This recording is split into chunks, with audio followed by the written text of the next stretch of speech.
Welcome back to Geometry, Chapter 4, Section 4. We're going to talk about triangles. Just what you want to learn more about, right? I like triangles. Okay, so we have been learning some ways to prove triangles the same, and we're going to learn two more. The first one is angle side angle. So you have an angle congruent to another angle, a side congruent to the other side, and an angle congruent to the other angle. And this one kind of makes sense because you know this angle controls how big that side is.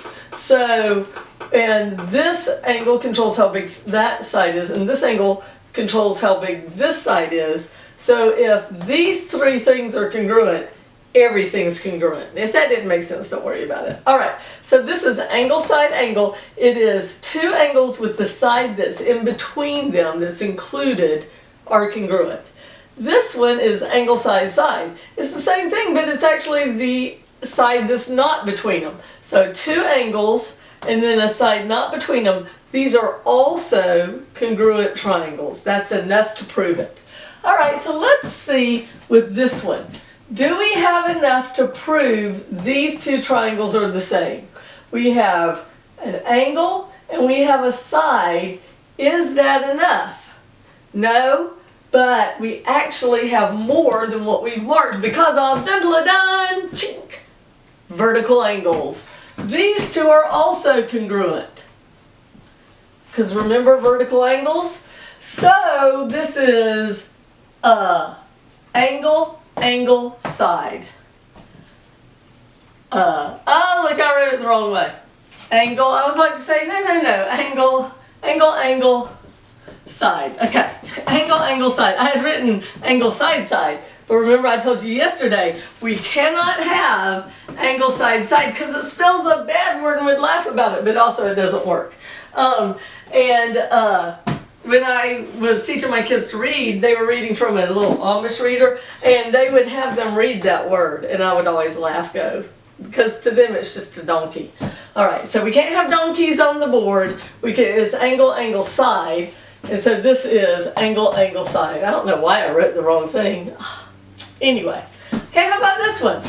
We have that these two are the same, and we know that this is congruent to itself because of dun-dun-dun, reflexive, but is that enough? We have two sides. We don't have any angles because nothing is parallel. So this one is no. We can't prove that one the same.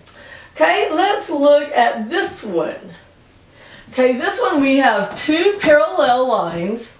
We have two sides that are the same. Can we say these two triangles are the same? And if so, why? Well, we know that this equals that because of chink, vertical angles. It's more fun with sound effects.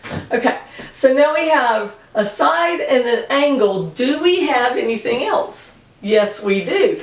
Because these are parallel, they're being cut by a transversal, we have alternate interior angles right there. So now we have a side, angle, angle, or how we would say it, angle, angle, side.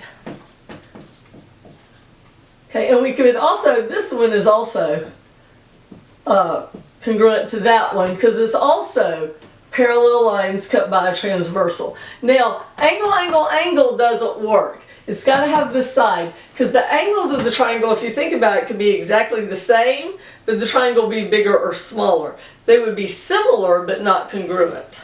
All right? How about this one? These two lines are parallel and these two lines are parallel. Do we have enough to prove these two triangles are congruent? Let's see. Well, parallel lines cut by a transversal, we know 4 is congruent to 1 and 2 is congruent to 3. So we have two sides, two angles. Do we have a side? Yes, we do. The reflexive property. That side is, that line right there is equal to itself. So we have angle, angle, side. Ta-da! Angle, angle, side. Or, no, actually, this is the one in between.